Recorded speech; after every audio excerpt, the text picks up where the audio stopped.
Hello everyone, आज हम लोग बात करने वाले हैं वीबीटी थ्योरी से रिलेटेड है example of complex of coordination number 6 यानी ऑक्टाहाइड्रल कॉम्प्लेक्स के बारे में हम लोग पढ़ने वाले हैं। तो अभी तक हमने आपको कोऑर्डिनेशन नंबर 4 के लिए आपको एग्जांपल बताया था square planar and tetrahedral complex. आज हम लोग पढ़ेंगे कोऑर्डिनेशन नंबर 6 के लिए, जिससे आपका बनता है ऑक्टाहाइड्रल कॉम्प्लेक्स। ठीक है, इसमें भी सेम है कि 2 टाइप के कॉम्प्लेक्स बनेंगे। ठीक है, एक जैसे जब आपका क्या हो, स्ट्रॉन्ग लिगेंड हो, और एक क्या है, वीक लिगेंड है। पिछले अभी एग्जाम्पल आपने जब कोऑर्डिनेशन नंबर 4 का पढ़ा था तो उसमें बताया था हमने कि फिक्स नहीं होता है कि कौन सा स्क्वायर होगा और कौन सा आपका टेट्रा होगा, लेकिन यहाँ पर फिक्स है। यहाँ पर स्ट्रॉन्ग लिगेंड जैसे NH3 ले लें, CN ले लें या फिर CO ले लें, अगर ये लिगेंड लगे होंगे तो कंफर्म है आपका कॉम्प्लेक्स वहाँ भी यही था, यहाँ भी यही होगा, इनर ऑर्बिटल कॉम्प्लेक्स बनेगा।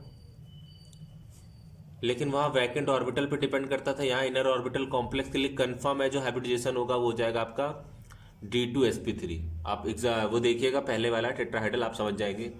जब वीक लिगेंड होगा जैसे F है, Cl है, H2O है, अगर इस टाइप के लिगेंड लगे हैं तो वो आपका बनेगा क्या, आउटर ऑर्बिटल कॉम्प्लेक्स होगा।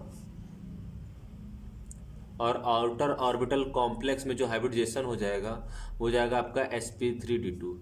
दोनों में एक चीज़ सिमिलरिटीज़ है कि दोनों की जो ज्योमेट्री होगी वो आपकी ज्योमेट्री कैसी होगी, ऑक्टाहाइड्रल। ऑक्टाहाइड्रल इसकी भी होगी और ऑक्टाहाइड्रल इसकी भी होगी। ठीक है, अब इसको हम एग्जाम्पल से और अच्छे से समझेंगे कि कोई एग्जाम्पल से हमें क्लियर हो कि कैसे क्या करना होगा हमें। तो ध्यान दीजिएगा, जैसे सपोज डैट मैंने एग्जांपल ले लिया CO NH3 का होल 6 पावर +3। ठीक है, सबसे पहले आपको क्या करना होता है आपको पता होगा। सबसे पहले हम लोग निकालते हैं ऑक्सीडेशन नंबर। तो CO का ऑक्सीडेशन नंबर निकालेंगे, इसको ले लेंगे X प्लस NH3 का हो जाएगा आपका कितना, तो जैसे यहाँ पर 0 × 6 = +3। ठीक है, तो यहाँ पर आपका ऑक्सीडेशन नंबर निकल आएगा +3। जब +3 आपका ऑक्सीडेशन नंबर आ जाएगा तो +3 के लिए आप क्या करेंगे, इलेक्ट्रॉनिक कॉन्फ़िगरेशन करेंगे। तो CO का होता है एटॉमिक नंबर 27 और इस पर चार्ज लग गया +3, तो इसका क्या बन जाएगा, 1s2 2s2 2p6 3s2 3p6 4s2 3d7। ये कब होगा, जब इस पर कोई चार्ज ना हो। जब कोई चार्ज नहीं होगा तब तो ये इलेक्ट्रॉनिक कॉन्फ़िगरेशन होगा। अगर इस पर +3 चार्ज आ जाएगा तब इसका इलेक्ट्रॉनिक कॉन्फ़िगरेशन क्या होगा, 1s2 2s2 2p6 3s2 3p6 4s0 and 3d6 बचेगा। ठीक है, तो इसके बाद हमने बताया आपको, इसके बाद की चीज़ इधर लिख दे रहे हैं। इसके बाद आपको पता है सबसे पहले यहाँ क्या लिखेंगे, 3d6, फिर आगे लिखेंगे 4s0 और आगे हम क्या लिख सकते हैं, 4p0। ये कौन सी स्टेट है आपकी, ग्राउंड स्टेट। D में कितने ऑर्बिटल होते थे आपको याद होगा, 5, S में 1, P में 3। ठीक है, यहाँ तक समझ में आ रहा होगा। ठीक है, अब D में 6 इलेक्ट्रॉन फिल करने, तो फर्स्ट सेकेंड थर्ड 4 5 एंड ये दिस इज अ 6 इलेक्ट्रॉन। अब ये थी आपकी ग्राउंड स्टेट। और जब हम लोग बात करेंगे किसकी, एक्साइटेड स्टेट की बात करेंगे, तो एक्साइटेड स्टेट में क्या होगा कि ये वाला इलेक्ट्रॉन कहाँ शिफ्ट हो जाएगा, यहाँ, और ये वाला इलेक्ट्रॉन यहाँ शिफ्ट हो जाएगा। तो क्या आ जाएगा, ये इनर ऑर्बिटल कॉम्प्लेक्स क्यों बन रहा है, क्योंकि आपका लिगेंड कैसा है, स्ट्रॉन्ग लिगेंड है, तो इनर ऑर्बिटल कॉम्प्लेक्स बनेगा। तो ये वाला इलेक्ट्रॉन आपका यहाँ शिफ्ट हो जाएगा और ये वाला यहाँ, तो क्या आ जाएगा आपका, कुछ ये कॉन्फ़िगरेशन बन जाएगा। ठीक है, एस वाला तो वैकेंट था ही और पी वाले भी ऑर्बिटल आपके वैकेंट थे। ठीक, अब आपको फिल करना है लिगेंड, तो यहाँ पर आप लिख लीजिए CO NH3 का होल 6 पावर +3। ठीक है, तो कितने लिगेंड आ रहे हैं आपके? 6 लिगेंड आ रहे हैं। तो 6 वैकेंट ऑर्बिटल आपको चाहिए होंगे, तो आपको दिख रहा है। पहले तो यहाँ इलेक्ट्रॉन फिल कर दीजिए जो थे। 6 लिगेंड थे तो एक लिगेंड यहाँ पर आएगा, एक लिगेंड यहाँ पर आएगा, एक लिगेंड यहाँ पर आएगा, एक लिगेंड यहाँ पर आएगा, एक लिगेंड यहाँ पर आएगा और एक लिगेंड यहाँ पर आएगा। तो कितने कितने इलेक्ट्रॉन हो जाएंगे? 2 इलेक्ट्रॉन यहाँ, 2 इलेक्ट्रॉन यहाँ, 2 इलेक्ट्रॉन यहाँ, 2 इलेक्ट्रॉन यहाँ, 2 इलेक्ट्रॉन यहाँ, 2 इलेक्ट्रॉन यहाँ। तो कितना हो जाएगा हाइब्रिडाइजेशन इसका? ध्यान से देखिए, 2 D है, 1 S है, 3 P है, तो हाइब्रिडाइजेशन हो जाएगा आपका D2sp3। क्या जाएगा? D2sp3। ध्यान से देखिए, क्या एक भी आपको अनपेड इलेक्ट्रॉन दिखाई दे रहे हैं? देखिए ये पूरे के पूरे फिल हो गए, यानी आप क्या लिखेंगे यहाँ पर? No unpaired electron. That means this is a diamagnetic. This is a एक भी अनपेड इलेक्ट्रॉन नहीं है, इसलिए इसको क्या कहेंगे हम लोग? डायामैग्नेटिक कहेंगे। तो ये हमने एग्जांपल समझा किसके लिए? ऑक्टाहाइड्रल कॉम्प्लेक्स के लिए समझा कि जब आपका लिगेंड कैसा हो? स्ट्रॉन्ग लिगेंड है। ठीक है, अगर यहीं पर लिगेंड वीक हो जाए, ठीक है, तब कैसे करेंगे? तो एक एग्जांपल और देखते हैं हम लोग।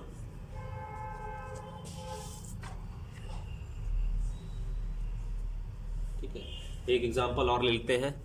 हमने ले लिया एग्जांपल FeH2O का होल 6 पावर +3। ठीक है, ये मैंने एग्जांपल ले लिया। नेक्स्ट, तो हमने क्या किया यहाँ पर? सबसे पहले इसका ऑक्सीडेशन नंबर निकालेंगे, तो x + 0 × 6 = 3, देन x = 3, यानी Fe का होता है 26। इसका इलेक्ट्रॉनिक कॉन्फ़िगरेशन बनेगा 1s2 2s2 2p6 3s2 3p6 4s2 3d6। ठीक है, लेकिन जब आपका चार्ज कितना आ गया है? +3। अब इसका इलेक्ट्रॉनिक कॉन्फ़िगरेशन क्या हो जाएगा? 1s2 2s2 2p6 3s2 3p6 4s0 3d2, और यहाँ पर 3 इलेक्ट्रॉन निकल जाएंगे, तो यहाँ बचेगा आपका कितना? 5 इलेक्ट्रॉन हो जाएगा। ठीक है, तो ये आपका 3d5 हो जाएगा। तो यहाँ से फिर आपको क्या ग्राउंड स्टेट लिखनी पड़ेगी? तो यहाँ आप क्या लिखेंगे? सबसे पहले 3d5 4s0 4p0। तो D में कितने ऑर्बिटल होंगे? 5, S में 1 एंड P में 3। 5 इलेक्ट्रॉन फिल कर दीजिए, 1 2 3 4 5। ठीक है, ये आपकी ग्राउंड स्टेट। बताइए एक्साइटेड स्टेट में क्या होगा? आपको पता है लिगेंड पे डिपेंड करता है एक्साइटेड स्टेट। तो लिगेंड है H2O, और H2O कैसा लिगेंड है? सबको पता है H2O वीक लिगेंड है। जब वीक लिगेंड है तो ये आउटर ऑर्बिटल बनाएगा। आउटर का मतलब इलेक्ट्रॉन जो एक्स्ट्रा होते हैं आगे भेजते हैं, यहाँ एक्स्ट्रा है ही नहीं, तो जैसा है ऐसे ही छोड़ दीजिए आप। तो अब हमें याद रखिएगा 4s0 4p0 और आगे क्या लिखना पड़ेगा? 4d0। क्यों लिखना पड़ रहा है? क्योंकि लिगेंड आपके पास कितने हैं? 6, और आपके पास वैकेंट ऑर्बिटल कितने थे? 4। तो आपको अब फिर से डी ऑर्बिटल यानी वैकेंट डी ऑर्बिटल लेने पड़ेंगे, क्योंकि हमें इनर ऑर्बिटल से कोई मतलब नहीं है, क्योंकि ये ऑर्बिटल कैसा कॉम्प्लेक्स बना रहा है? आउटर ऑर्बिटल कॉम्प्लेक्स, यानी हमें बाहर वाले डी को इंक्लूड करना पड़ेगा, क्योंकि लिगेंड कैसा है? वीक लिगेंड है। तो यहाँ पर आपका अब लिगेंड फिल होगा, तो देखिए 6 लिगेंड आ रहे हैं, तो 1 2 3 4 5 6, एक लिगेंड यहाँ, 3 यहाँ और 2 यहाँ पर। तो यहाँ पर आप फिल कर दीजिए, लिख लेंगे आप FeH2O का होल 6 पावर +3। ठीक है, ये आपका ऐसे ही हो जाएगा 1 2 3 4 5।